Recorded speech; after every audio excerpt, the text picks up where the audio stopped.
Boss, कल के video के कमेंट सेक्शन में आरसीबी फैंस ने इलाका धुआं धुआं कर डाला। तो पूरे इलाके में इतना बम मारेंगे कि इलाका धुआं धुआं हो जाएगा। हेलो फ्रेंड्स, नमस्ते एंड वेलकम। कल एक वीडियो हमने बनाई थी जिसमें आपको बताया था कि जो बेंगलुरु में हादसा हुआ है उसके बाद बीसीसीआई वाले आरसीबी की फ्रेंचाइजी से खुश नहीं है, क्योंकि अब खबरें आरसीबी के इन्वॉल्वमेंट की भी आ रही हैं। और यह बताया गया कि आरसीबी मैनेजमेंट ने पुलिस और सरकार को फोर्स किया कि सेलिब्रेशन नेक्स्ट डे किया जाए, क्योंकि उनके ओवरसीज प्लेयर को जाना था।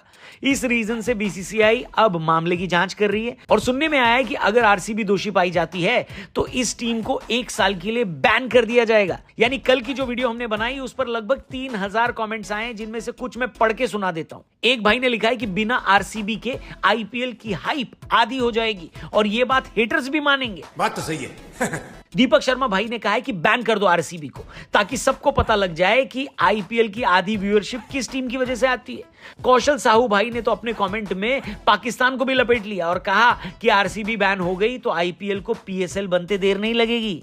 गजब बेइज्जती है।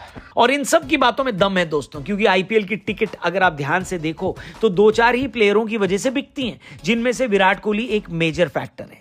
लेकिन मेरा विराट कोहली फैंस से एक सवाल है, मान लो कि आरसीबी बैन हो जाती है और विराट कोहली किसी और टीम से क्रिकेट खेलते हैं, तो क्या आप आईपीएल नहीं देखोगे, या फिर जिस टीम से विराट कोहली खेल रहे हैं उस टीम को सपोर्ट करने लग जाओगे? कमेंट करके जरा बताना दोस्तों। बाकी डिस्क्रिप्शन में भी एक बार चले जाना, हमारे लेटेस्ट पॉडकास्ट का लिंक मैंने वहां पर दिया है। हमारे टीआरपी चैनल को सब्सक्राइब करके वहां पर जो अमेजिंग पॉडकास्ट हम आपके लिए डालते हैं उसे भी जरूर देखना। फिलहाल वीडियो में आगे बढ़ते हैं। हाँ, आपको यह बता देते हैं कि आरसीबी के ऊपर से संकट के बादल हट ही नहीं रहे हैं।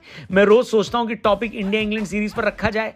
आज से तो वर्ल्ड टेस्ट चैंपियनशिप का फाइनल भी शुरू हो रहा है, लेकिन अभी भी खबरें आरसीबी वाली ही आ रही हैं। और अब न्यूज ये है कि आरसीबी के मालिक इस टीम को बेचना चाहते हैं। ये तो लेटेस्ट न्यूज है। जी हाँ, आरसीबी के जो मौजूदा मालिक हैं, शायद उनको ऐसा लगता है कि अब तो ट्रॉफी जीत ली है, अब इस टीम का क्या किया जाए। तब उनके दिमाग में आया, क्या आया? बेच मारो इसको जी, और इसके पैसे जो है आपके नए बैंक के नए अकाउंट में डाल दो। कहने का मतलब ये है दोस्तों कि आरसीबी की सेल लग गई है, ऐसा सोर्सेज बता रहे हैं, सूत्र बता रहे हैं। लेकिन आप और मैं इसे नहीं खरीद पाएंगे ना, बिल्कुल नहीं, क्योंकि हमारी फाइनेंशियल कंडीशन तो ऐसी है कि हम तो ये दुआ करते हैं कि बारिश ना आ जाए, वरना कैब वाला सरचार्ज लगा देगा। मतलब मकान मालिक से मुंह छुपा कर निकलते हैं कि कहीं रेंट 10% ना बढ़ा दे, और सामुदायिक शौचालय में जाते हैं तो चुपके से 1 नंबर के पैसे देकर 2 नंबर करके आते हैं। मतलब आप लोग आरसीबी खरीदोगे, क्या बात कर रहे हो? और आरसीबी के मालिक लोगों ने टीम की कीमत रखी है 17,000 करोड़ रुपए। अबे मेरी गणित तो इतनी कमजोर है कि 17,000 करोड़ में कितने जीरो होते हैं ये गिनने में भी मैं फेल हो जाऊं। खैर, गिने भी क्यों जाएं, क्यों इस बारे में सोच सोच कर अपना मन जलाएं, बताओ, है कि नहीं? लेकिन सवाल ये है कि विराट कोहली की ब्रांड वैल्यू वाली टीम जो अभी ट्रॉफी जीती है, उसे कोई बेचना क्यों चाहेगा?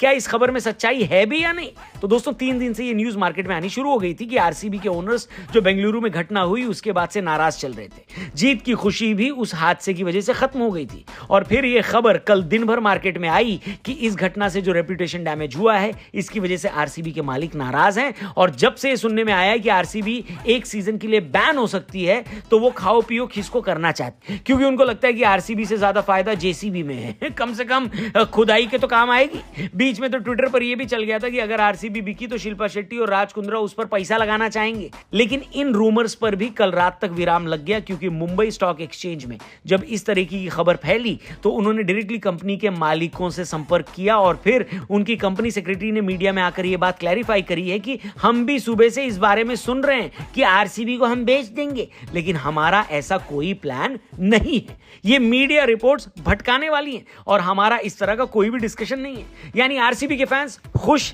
रह सकते हैं। हालांकि खुश तो वो वैसे भी रह सकते थे। टीम बिकने से ना तो टीम पर कोई फर्क पड़ता और ना ही खिलाड़ियों पर, और बाकी चीजों से फैंस को घंटा कोई लेना देना है कि नहीं। लेकिन अगर आपका बिजनेस माइंड है तो आप ये बताओ कि क्या आरसीबी को ऐसे मौके पर बेच देना बेहतर होगा? और मान लो कि अगर 17,000 करोड़ में बिकने पर आ गई तो कितने जन्म लगेंगे हम जैसे लोगों को पैसा इकट्ठा करने में, बताओ कमेंट करके। बाकी चैनल को भी सब्सक्राइब करके जाना, क्योंकि आज से शुरू हो रहा है वर्ल्ड टेस्ट चैंपियनशिप फाइनल। इसकी पूरी अपडेट डेली वीडियो बनाकर हम इसी चैनल पर लाएंगे। फिलहाल यहां से जाएंगे। Thank you for watching. और हमारे टीआरपी चैनल को, द रौनक पॉडकास्ट चैनल को भी जरूर सब्सक्राइब करना, लिंक डिस्क्रिप्शन में दिया है। और हमारे लेटेस्ट पॉडकास्ट को जरूर एंजॉय करना। एंजॉय करने के साथ साथ बहुत कुछ सीखने का भी आपको इसमें मौका मिलेगा। Thank you for watching. कल मिलते हैं, तब तक के लिए गुड बाय, जय हिंद।